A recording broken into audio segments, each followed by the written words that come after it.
లేస్తే కష్టమైంది అధ్యక్ష గౌరవనీయులు జూపల్లి గారు అది పద్దుల మీద వచ్చినప్పుడు వారిని మాట్లాడమనండి, మేము కూడా చెప్తాం.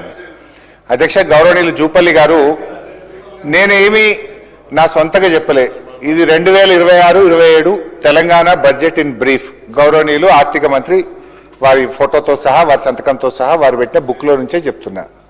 ఇందులో ఏం చెప్పిందంటే అధ్యక్ష, 2024-25 యాక్చువల్ ఇన్కమ్ 34,633 కోట్లు. ఈ ఇయర్ ఎక్సైజ్ మీద 46,941 కోట్ల ఆదాయం తెచ్చుకుంటామని అంచనా పెట్టారు. దానికి దీనికి తేడా 12,338 కోట్లు. ఈ 12,338 కోట్లు ఎట్లా ఆదాయం వస్తుందో బట్టి గారు సమాధానం ఇవ్వండి. గల్లీకో దుకాణం పెడతారా, మండలంకో బార్ షాప్ పెడతారా, పట్టణానికి ఒక బ్రీవరీ పెడతారా, ఏం చేస్తారు, ఏం మంత్రం వేస్తారు, ఏం మాయ చేస్తారో సమాధానం మీ సమాధానంలో చెప్పండి. నంబర్ 1. నంబర్ 2 అధ్యక్ష, పెద్దలు జూపల్లి గారు నేను అందులో పోతే టైం వేస్ట్ అయిద్దని చెప్తలేను, కానీ వారు ఏమన్నారు, 10 ఏళ్లలో 25,000 కోట్లు పెరిగింది అన్నారు. అంటే సంవత్సరానికి 2,500 కోట్లు పెరిగింది అని వారు నన్ను ప్రశ్నించారు. ఇప్పుడు అధ్యక్ష ఒకటి, ఇప్పుడు మీరు ప్రభుత్వంలో ఉన్నారు, మేము ప్రతిపక్షంలో ఉన్నాం. మా పాలన అయిపోయింది, మీరు ప్రశ్నించుడు అయిపోయింది, బిల్లు పాస్ అయిపోయింది, ప్రజలు తీర్పిచ్చింది. ఇప్పుడు మమ్మల్ని అడగడం కాదు, ప్రజలు మిమ్మల్ని అడుగుతున్నారు. ప్రజల గొంతుకగా మేము మిమ్మల్ని అడగడం మా బాధ్యత. ఊకే మీరు ఇంకా పాత ముచ్చట్లు మాట్లాడడం కాదు, మీరు సమాధానం చెప్పండి. But one thing is clear, 10 ఏళ్లలో యావరేజ్ బీఆర్ఎస్ హయాంలో 2,500 పెరిగిందని మీరే చెప్పారు. నేనేమంటున్నా, ఇప్పుడు మీరు ఒక్క సంవత్సరమే 12,338 కోట్లు ఎట్లా పెరుగుతుంది? 2,500 ఎక్కడా, 12,300 ఎక్కడా అని అడుగుతున్నా. ఇది ఎట్లా చేస్తారో ఆ మంత్రం ఏందో చెప్పండి, మ్యాజిక్ ఏందో చెప్పండి అంటున్నా. అది బట్టి గారు తమ సమాధానంలో చెప్పాలి. ఇక పోతే అధ్యక్ష అవుతుంది. I'm not yielding sir, I'm not yielding sir, I'm not yielding sir, please sir. ఇది కరెక్ట్ కాదు సార్, సార్ కరెక్ట్ కాదు సార్, సార్ సార్ ఏం సార్ ఇది? అధ్యక్ష, అంటే ఈ ఆర్థిక సంవత్సరం ముగిసే నాటికి రాష్ట్ర ఎక్సైజ్ ఆదాయం గతంలో 35,000 కోట్ల నుంచి ఈ మధ్యకాలం చేసినటువంటి టెండర్స్ కావచ్చు చేసిన కారణంగా 39, I think subject to correction it will touch around 38 to 39 crores. So దానిపైన అదనంగా ఏం పెట్టినది దట్ యూ కెన్ క్లారిఫై. సరే, ఏదేమైనా నేను ఏం మాట్లాడినా బడ్జెట్ బుక్లో మాట్లాడినా 12,000 కోట్ల రూపాయలు అదనంగా ఎట్లా వస్తుందని అడిగిన.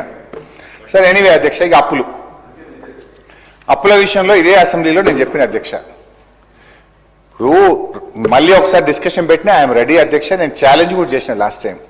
బీఆర్ఎస్ ప్రభుత్వ 10 ఏళ్ల కాలంలో రాష్ట్ర ప్రభుత్వం కట్టే అప్పు మేము చేసింది కేవలం 4,17,000 కోట్లు మాత్రమే, including FRBM loan, Kaleshwaram loan, mission Bhagiratha loan, కార్పొరేషన్లు అప్పు తీసుకొని రాష్ట్ర ప్రభుత్వం కట్టేటి కూడా కలుపుకొని 4,17,000 మాత్రమే. దీని మీద ఎప్పుడు ఎక్కడ ఏ టీవీ డిబేట్కైనా, ఎక్కడ బహిరంగ చర్చకైనా, ప్రజల మధ్యనైనా, శాసనసభలోనైనా ఐఎమ్ రెడీ ఫర్ డిస్కషన్ అధ్యక్ష. ఇకపోతే అధ్యక్ష, ఈ పాలన వీళ్ళ 2 ఏళ్ల పాలన, ఈ 2 ఏళ్ల పాలనలో అధ్యక్ష 2025-26లో బడ్జెట్లో ఏం పెట్టారంటే 67,339 కోట్లు అప్పు తీసుకున్నామని పెట్టారు.